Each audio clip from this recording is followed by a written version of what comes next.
युद्ध चल रहा था उस पर सीज फायर हो गया।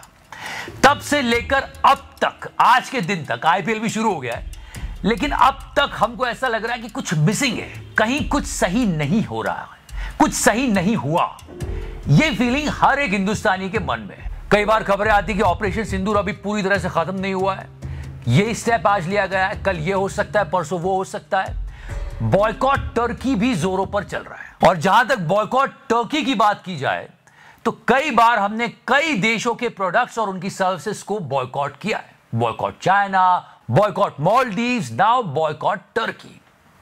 जो देश का आम आदमी है वो बढ़ चढ़ के हिस्सा लेता है। हाँ, इस बॉयकॉट की आड़ में कुछ लोग अपने पर्सनल गोल सेट करने लगते हैं, वो अलग बात है, पर पूरा देश एकजुट होकर जवाब देता है।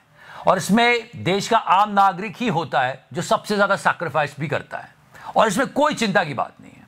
पर सवाल यह है जो आज हम पूछना चाहेंगे कि बॉयकॉट करने से क्या प्रॉब्लम पूरी तरह से सॉल्व हो जाती है? आखिर किस तरह से प्रॉब्लम सॉल्व हो सकती है?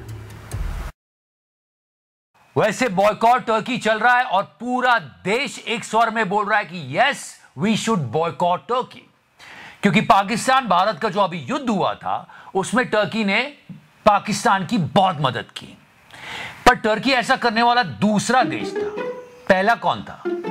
सबको पता है, चाइना। हमने टर्की को कितना बॉयकॉट कर दिया है और कितना नुकसान करवा दिया है, यह बताने से पहले थोड़ा सा फ्लैशबैक में चलते हैं और गलवान क्लैश की बात करते हैं।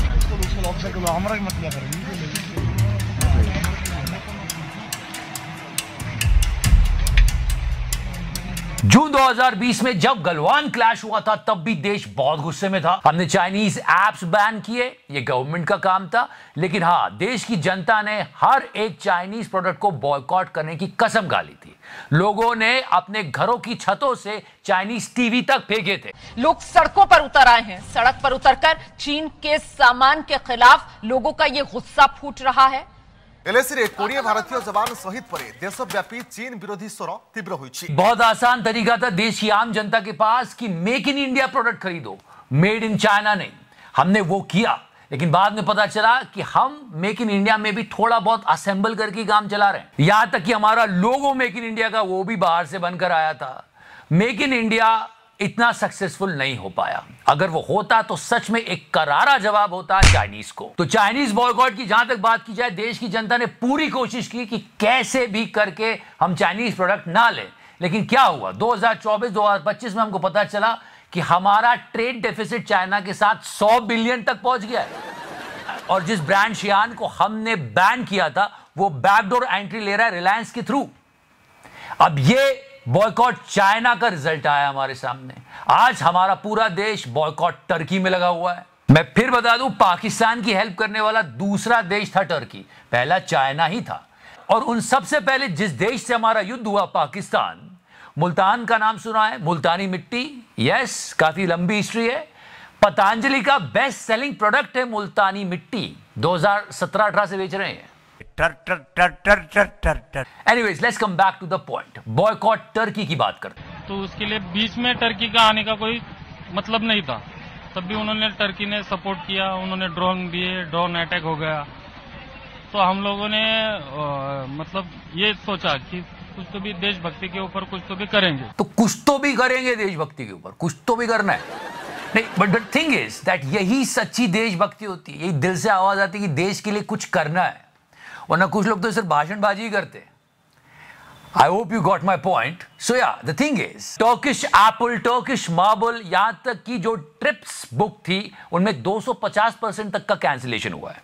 ये सारी चीजें हमने की है और गुस्सा बिल्कुल जायज है, क्योंकि जिस लेवल पे टर्की ने चाइना के बाद पाकिस्तान की हेल्प की थी वो सच में चौंका देने वाली थी। ड्रोन्स 350 से ज्यादा भेजे गए।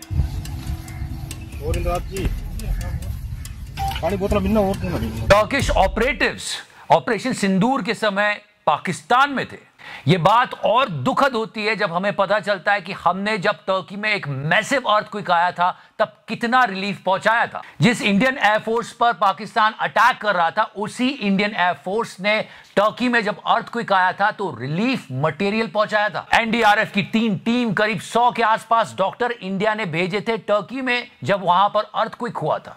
सच में बहुत दुख की बात है कि टर्की ने यह सब किया, पर हमारे इस बॉयकॉट का क्या, कितना और कब तक असर रहेगा टर्की पर, यह भी एक सोचने वाली बात है। क्योंकि बॉयकॉट तो जेएनयू से लेके लवली प्रोफेशनल यूनिवर्सिटी वाले भी कर रहे हैं।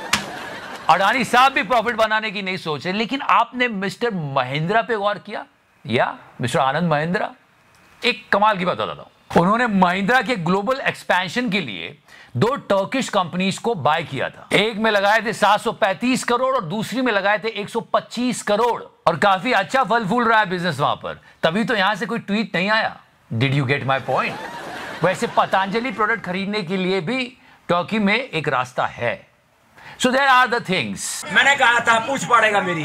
सवाल यह बनता है कि टर्की को तो हमने बॉयकॉट कर दिया, और कुल मिलाकर कहा जा रहा है कि नुकसान काफी ज्यादा होगा, क्योंकि बॉयकॉट टर्की काफी समय से चल रहा है। अभी तो इसने और रफ्तार पकड़ ली है, लेकिन बहुत पहले से हम टर्की की चीजों को, टर्की के टूरिज्म को ना बोलते आ रहे हैं। उस वजह से ही जो बॉयकॉट पहले से चल रहा था, उसकी वजह से $1.5 बिलियन का नुकसान तो हो ही रहा था टर्की को, अब तो और ज्यादा होने वाला है। बात यह है कि जब भी देश पर विपत्ति आती तो सब एक साथ खड़े हो जाते हैं और कुछ नहीं सोचते सिवाय देश के।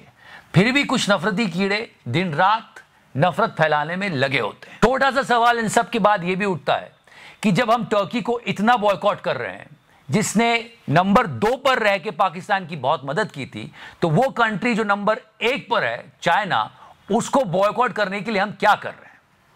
वैसे मदद तो डॉलर ने भी की। जब हमारी फोर्सेस तैयार थी तब आकर सीज फायर अनाउंस कर दिया, वो भी सोशल मीडिया पर।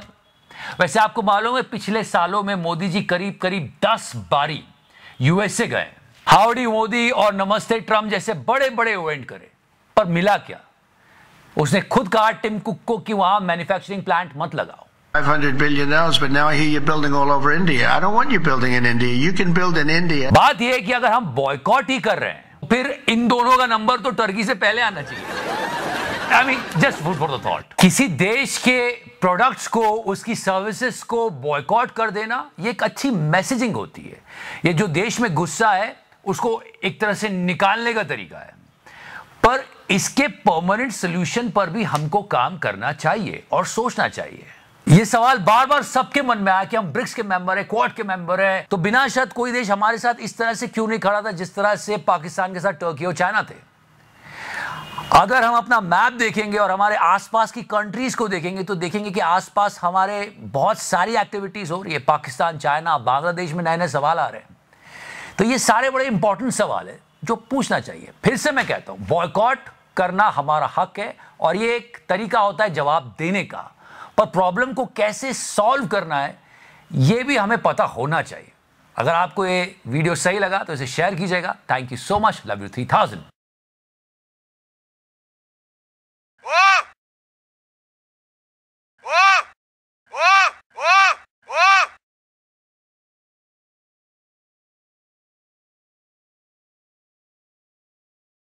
margin